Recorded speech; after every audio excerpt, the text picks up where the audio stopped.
হ্যাঁ, একটু জোরে ক্যামেরার দিকে। ভালো আছেন ভাই? জি ভাই, আলহামদুলিল্লাহ। আচ্ছা আচ্ছা। তো আপনি তো সেদিন আমার প্রতিবেদন দেখে আসছিলেন, বাচ্চাগুলা দেখলেন, বাচ্চাগুলা কি পছন্দ হয়েছে?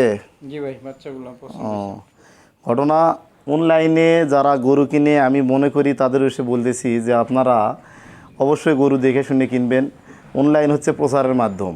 যারা গরু কিনবেন অবশ্যই মানে সচক্ষে দেখে শুনে সরজমিনে গিয়ে যাচাই বাছাই করে কিনবেন, এতে আপনারা প্রতারিত হওয়ার সম্ভাবনা নাই। তো ভাই, বকনাগুলা তো আপনার পছন্দ হয়েছে না? জি ভাই, আচ্ছা। বকনাগুলো ইনশাআল্লাহ তো পছন্দ। আপনার দর্শকের উদ্দেশ্যে কিছু বলেন, গরু কেমন কি কোয়ালিটি, আপনি আসলেন আমার এই জায়গায়, কেমন লাগলো আমার জায়গাটা, বলেন একটু কিছু সম্মানিত দর্শক, আসসালামু আলাইকুম। জোরে বলেন। আমি তুহিন ভাইয়ের কাছে 3টা বকনা বাচ্চা কিনলাম। আমি অনলাইনের মাধ্যমে তার ভিডিও দেখলাম, দেখা তার সাথে যোগাযোগ করলাম। তারপরে আমি যে বকনা বাচ্চাগুলো যেভাবে উনি বলছে বা আমি যেভাবে পরিকল্পনা আছি যে আমার এই ধরনের বকনা বাচ্চার দরকার, আমি ইনশাল্লাহ এখানে আইসা ওই ধরনের বকনা বাচ্চাই পাইছি। খুব ভালো, আমার কাছে পছন্দ হয়েছে। আমি তার কাছ থেকে 3টা বকনা বাচ্চা নিলাম।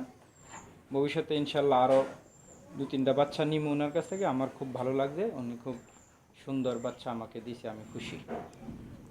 ষাটটার যে কথা হলো ওটা বলেন।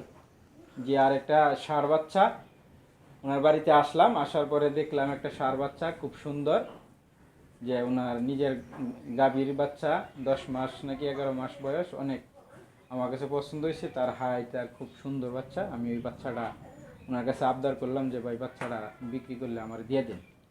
তখন ভাইয়া আমাকে বললো যে ভাই বাচ্চাটা আমি পারলাম হইলে, এখন যেহেতু আপনি আসছেন আর বলতেছেন, আমি আপনার বাচ্চাটা দিয়ে দিলাম। আমরা দাম দরের মাধ্যমে এই বাচ্চাটা নিয়ে নিলাম। প্রিয় ভিউয়ার্স, আমি এবারে গরুটি আপনাদেরকে সম্পূর্ণভাবে দেখাবো। আপনারা ভিডিওটি সম্পূর্ণ দেখুন। প্রিয় ভিউয়ার্স, দেখুন এই ভাই অবশ্য বকনা 3টা নিল, নেওয়ার পরে ষাঁড়টা ওনার পছন্দ হয়েছে। তো উনি আমাকে অ্যাডভান্স করলো আর কি, হয়তো 1 সপ্তাহ পর উনি এটা নিয়ে যাবে। লক্ষ্য করুন ভিউয়ার্স, ষাঁড়টির 10 মাস বয়স। ভাই কাছে দাঁড়াইছে, দেখেন হাইটটা, তাহলে বুঝতে পারবেন। তো ভিউয়ার্স, আমি শুধু আপনাদেরকে উন্নত জানের বকনা বাচ্চা বা ষাঁড় বাচ্চা দিছি এটাই না, আপনারা সব সময় আমার সঙ্গে যোগাযোগ রাখবেন। উন্নত মানের বকনা বাচ্চা, ষাঁড় বাচ্চা, দুধের গাভী যদি পারি আমি আপনাদেরকে যতটুকু পারি চেষ্টা করব এবং দিব। তো ভিউয়ার্স, আপনাদের উদ্দেশ্যে বলতেছি, আপনারা যারা প্রবাস থাকেন বা নতুন খামারি, নতুন উদ্যোক্তা, তারা যদি আমার কোনো সহযোগিতা প্রয়োজন হয়, যে কোনো পরামর্শের জন্য আপনারা আমার সঙ্গে যোগাযোগ করবেন। আমি যাবতীয় পরামর্শ দিয়ে আপনাদেরকে যতটুকু পারি সহযোগিতা করব ইনশাল্লাহ। আমার কাছে যে গরু কিনতে হবে এরকম না, আর খামার করতে হলে আগে গরুর জাত মান চিনতে হয়।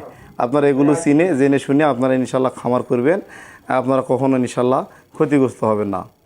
প্রিয় ভিউয়ার্স, এই ষাঁড়টি আমি অবশ্য নিজে পোষার ইচ্ছা ছিল, তো ভাই এসে ভাই যখন পছন্দ করলো, ওনার মানে আমার কাছে একটা ভালো জিনিস চাইলো, ডিমান্ড করলো, আমি আর না বলতে পারিনি। ওনার মুখের উপরে মনটা নরম হয়ে গেল, তো ওনাকে দিয়ে দিলাম। আমি মনে করব যেটা আমি বিক্রি করিনি, আমার সেটাই আছে। ভাইজান এটা 2 বছর পোষার পর যেন কাঙ্ক্ষিত এখান থেকে মুনাফা অর্জন করতে পারে, ওনার জন্য সকলে দোয়া করবেন। তো ভিউয়ার্স, আজকে এ পর্যন্তই। আসসালামু আলাইকুম।